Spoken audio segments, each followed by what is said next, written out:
Hungarian sausage. Grabe, overload ang cheese mga ko-black. Dito yan sa Carriedo at puntahan natin yan. As Wednesday ngayon kaya napunta tayo dito kay Neneng B. At napadairi tayo rito at titikman natin tong Hungarian sausage nila mga ko-black. Tara, bago yan, simba muna tayo sa Quiapo mga ko-black. As Wednesday ngayon. As Wednesday, dami tao. Sa Quiapo yan.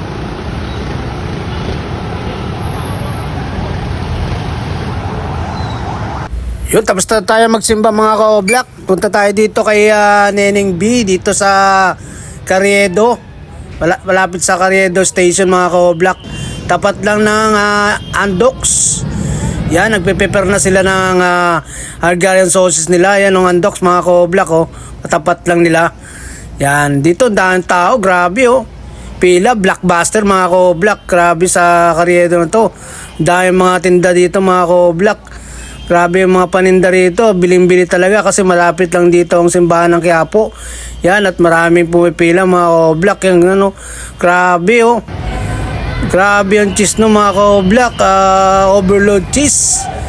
Yan, nagpe-prepare na sila ng mga nila ng Hungarian sausage mga ka-black. Yan oh, ilalagyan ng mga sauce.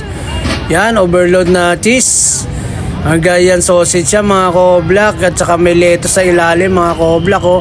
Tapos lalagyan nila ng ketchup.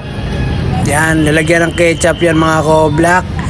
Pipiper nila dito. Ang dami, grabe. Ang daming tao dito. Kay Neneng B yan mga ko-black ha. Dito yan sa Carriedo Station mga ko-black. Grabe dito yan oh. Lagyan na ng ketchup. Yan. Lalagyan nila ng ketchup. Yan oh, grabe, ang dami namang prepare nila. Tsaka hanga ako dito sa pamilyang to. Sobrang sipag nila at saka tulong-tulong sila. Si Neneng B no, business minded na, mga bata pa lang business minded na agad ang naisip nito mga kabataan na to. At titikman natin mamaya yan at bibili tayo sa halagang 50 pesos lang mga ko-black. Matitikman mo na tong Hungarian sausage overload nila ni Neneng B dito sa Carriedo Station mga ko-black. Yan oh. Grabe, lalagyan nila ng cheese. Grabe cheese, dami cheese. Over cheese, overload cheese. Grabe cheese, okay na yan cheese. Wow, grabe. Dami no.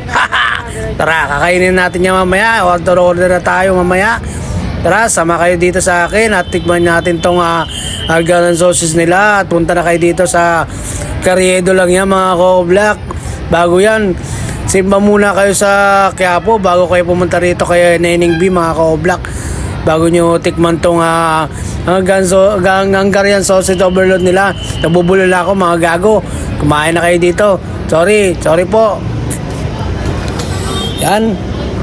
Tapos na, at dito yan, daming tao, grabe, bagong luto lang, Hungarian sausage, oh. Yan. Hanga ako dito sa mga kabataan nito, yan, tulong-tulong sila dito, yan si Neneng B, oh. Sobrang sipag ng business minded to mga batang to, grabe. Hanga ako sa inyo, mga kabataan, at kayong pag-asa ng inyong magulang.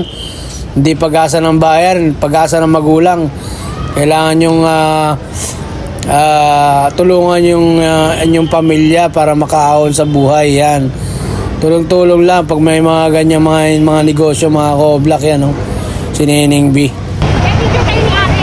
Neneng B, shoutout naman. O-Black Oma TV. Yan, at napabili pa ako nitong panulak natin na dragon fruit mga ko-black. Dito rin niya sa Carriedo Station mga ko-black. Tasa natin si Neneng B dito.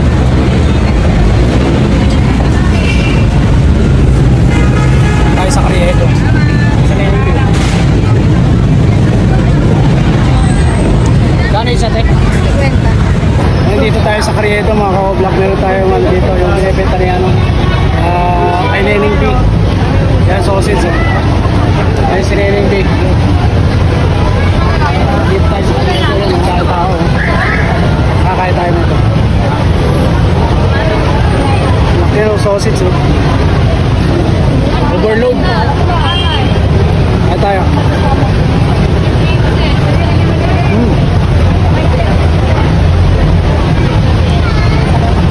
Halagang 50 pesos lang oh. overload na. Isip. Sarap.